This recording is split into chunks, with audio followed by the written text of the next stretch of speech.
ओम नमः शिवाय। चैनल के सब्सक्राइब कीजिए और माता लक्ष्मी जी आप सभी को धन संपत्ति दे और दैनिक कन्या राशि में आप स्वागत हैं। कन्या पूजन कसे करावे? नवरात्रीत विशेषतः अष्टमी किंवा नवमी कन्या पूजन करणे खूप शुभ मानले जाते. यामध्ये मुलींना, कुमारिकांना साक्षात देवी दुर्गाचे रूप मानून त्यांची पूजा केली जाते. कन्या पूजनाची सोपी पद्धत. कन्यांचे स्वागत. शक्य असल्यास 9 मुलींना वयाने 2 ते 10 वर्षापर्यंत आणि सोबत एका मुलाला बटुक भैरव म्हणून आदराने घरी बोलवा. त्यांचे स्वागत करा. आसन. त्यांना स्वच्छ पाट किंवा आसनावर बसवा. चरण प्रक्षालन. पाय धुणे. त्यांचे पाय स्वच्छ पाण्याने किंवा दूध पाण्याच्या मिश्रणाने धुवा. हे जल घरात शिंपडणे शुभ मानले जाते. टिळा.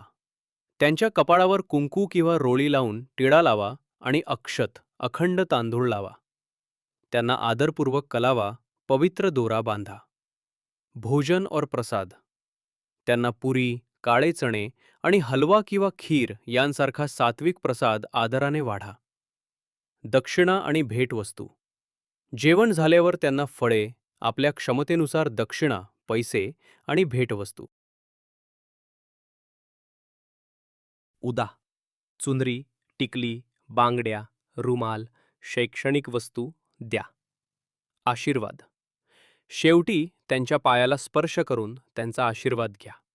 त्यांना घरात थोडे अक्षत शिंपडून जायला सांगा. टीप.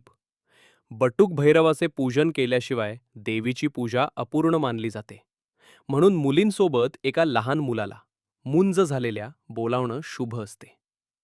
कन्या राशीचा स्वभाव. कन्या ही बुध ग्रहाच्या अंमलाखालील आणि पृथ्वी तत्वाची रास आहे. मुख्य वैशिष्ट्ये. बुद्धिमान आणि विश्लेषक. कन्या राशीचे लोक खूप हुशार आणि तर्कशुद्ध विचार करणारे असतात. ते कोणत्याही गोष्टीचे बारकाईनं विश्लेषण करतात. परफेक्शनिस्ट हे लोक प्रत्येक काम अगदी व्यवस्थित आणि उत्कृष्ट पद्धतीने करण्याचा प्रयत्न करतात. संकोची आणि संवेदनशील. त्यांचा स्वभाव थोडा लाजाळू आणि संवेदनशील असतो. ते इतरांच्या भावनांची काळजी घेतात. सेवाभावी आणि काळजी घेणारे. हे लोक इतरांना मदत करण्यास नेहमी तत्पर असतात आणि त्यांची काळजी घेतात. टीकाकार. ते स्वतःच्या आणि इतरांच्या कामात दोष लवकर शोधतात, ज्यामुळे कधीकधी त्यांना टीकाकार म्हणून ओळखले जाते.